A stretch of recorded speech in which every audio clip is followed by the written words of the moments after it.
আপনারা কৃষকই ঠকাইতে পারবেন, অন্য কাউকে ঠকাইতে পারবেন না। কথাটা বুঝেন নাই? বুঝাইতেছি। এই যে চাল কিনতেছেন, কোন দিন কি শুনছে যে চাল 1200 টাকার বস্তা, তার মধ্যে ডাইরেক্ট 200 টাকা এসে? শুনেন নাই। যে আটার দাম 40টা থেকে ডাইরেক্ট 10 টাকা এসে? শুনবেন না, লাগলে আরো বাড়বো। 40টার মধ্যে 50 টাকা, 60 টাকা, 70 টাকা, এমনি আস্তে আস্তে আস্তে আস্তে বাড়ার দিকে যাবো গা। ওটা কোনদিন কমবো না। কোন দিন কি শুনছেন যে চিনি 2 টাকা কেজি হয়েছে, বা 10 টাকা কেজি হয়েছে, বা 20 টাকা কেজি হয়েছে? শুনছেন? শুনেন নাই।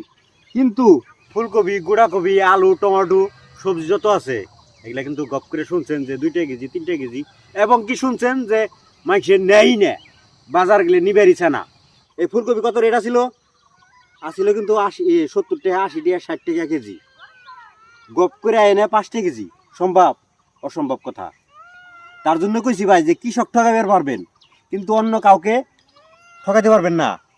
ফুলের দাম দেখে ফুলকপি লাগানি হয়েছে যত্ন করে, অনেক টাকা খরচ করে। ফুলকপি আহা না, এই ফুলকপি যখন ফুটবো তখন তো মনে হয় মানুষ নিবই না। তাহলে 70-80 হাজার টাকা কি হইলো ভাই? টাকা খরচ করছে, অবশেষে নাই দাম, তাদের মাথা গরম ভাই। কৃষক যদি কৃষি কাজ না করে, সবজির দাম ভাই হাই, বেশি হলেও আপনারা হাহাকার করেন।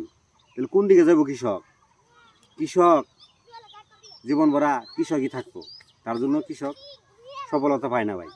ভিডিওটা যদি হাসা করে থাকি ভাই, ভিডিওটা শেয়ার দিবেন।